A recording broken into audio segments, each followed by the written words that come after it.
अभी कुछ दिनों पहले मैंने एक पोस्ट शेयर किया कि मुझे ऐसे गांव के नाम बताइए जिनकी एक अपनी खास पहचान है और वो अपनी उस खास पहचान की वजह से जाने जाते हैं।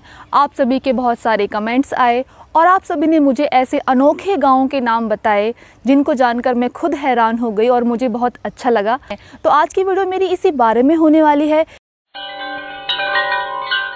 तो शुरुआत करते हैं पहले गांव के नाम के साथ। गांव का नाम है देवमाली, जो अजमेर राजस्थान में है। तो गांव की खास बात यह है कि यहाँ के लोग कच्चे घरों में रहते हैं, कच्चे मकानों में रहते हैं। मेरे कहने का मतलब सीमेंट के घरों में नहीं रहते, पक्के मकानों में नहीं रहते। क्यों नहीं रहते? इसके पीछे उन लोगों की एक मान्यता है। उनकी मान्यता यह है कि जो पक्के मकान हैं उसमें सिर्फ भगवान देवनारायण रहेंगे, वो कच्चे घरों में रहेंगे। पक्के मकान भगवान देवनारायण को समर्पित है और वो अपनी इसी परंपरा को निभाते हुए आ रहे हैं आज तक। और यहाँ पर मैं बता दूँ कि इस परंपरा को वो स्वेच्छा से करते हैं। ऐसी बात नहीं है कि गांव में अच्छी नौकरियों पर लोग नहीं हैं या फिर गांव में धनी लोग नहीं हैं, लेकिन फिर भी वो लोग ऐसा करते हैं भगवान देवनारायण जी के लिए।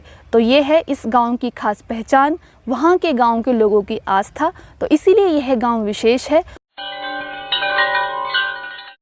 तो चलिए आइए बात करते हैं अब एक ऐसे गांव की जहाँ पर कोई भी नशा नहीं करता। सुनने में कितना अजीब लगता है ना कि आज के समय में एक ऐसा गांव जहां पर कोई नशा ना करता हो। ऐसे सात्विक गांव का नाम है मिरकपुर, जो यूपी के सहारनपुर में पड़ता है। लगभग 500 वर्षों से अधिक समय से मद्यपान, धूम्रपान, मांसाहार आदि चीज़ों का परहेज करने वाले 10,000 आबादी के इस गांव को भारत का सबसे पवित्र गांव का खिताब इंडिया बुक ऑफ रिकॉर्ड ने दिया है। तो बहुत ही ज़्यादा अच्छी बात है कि एक गांव जहां पर कोई नशा ना करता हो। तो ये है मेरी लिस्ट का सेकंड गांव, जिसका नाम है मिरकपुर। तीसरे गांव का नाम है गिरगांव, जो ग्वालियर में है। इस गांव में शिव जी का एक विशाल मंदिर है जो कसम खाने के लिए जाना जाता है। यहाँ लोग यूपी, एमपी, राजस्थान से कसम खाने के लिए आते हैं। बड़े बड़े अपराधी यहाँ महादेव के सामने झूठ बोलने से कांपते हैं। करीब 1000 साल पुराने इस मंदिर का गुर्जर समाज में बहुत महत्व है। क्या आपको पता है कि रावण का जन्म भारत के किस गांव में हुआ था? नहीं पता? रावण का जन्म हुआ था बिसरक गांव में। जी हाँ, रावण का जन्म हुआ था बिसरक गांव में और यह गांव रावण की जन्मभूमि के नाम से भी जाना जाता है। इस गांव का नाम पड़ा रावण के पिता विशर्वा ऋषि के नाम से। विशर्वा ऋषि के नाम से इस गांव का नाम पड़ा है बिसरक। और यहाँ पर मैं आपको बता दूं कि इस गांव के शिव मंदिर में एक शिवलिंग है जिसकी स्थापना विशर्वा ऋषि ने ही की थी। इस अष्टभुजी शिवलिंग की पूजा लंकापति रावण भी किया करते थे। यह शिवलिंग आज भी पूरे वैभव के साथ विराजमान है। पुराणों में भी बिसरक गांव का जिक्र किया गया है। बात करते हैं अब अगले गांव की। गांव का नाम है घाट पांचली, जो मेरठ में है। गांव की खास बात यह है कि भारत के पहले स्वतंत्रता संग्राम के जननायक अमर शहीद कोतवाल धन सिंह गुर्जर की यह जन्मभूमि है।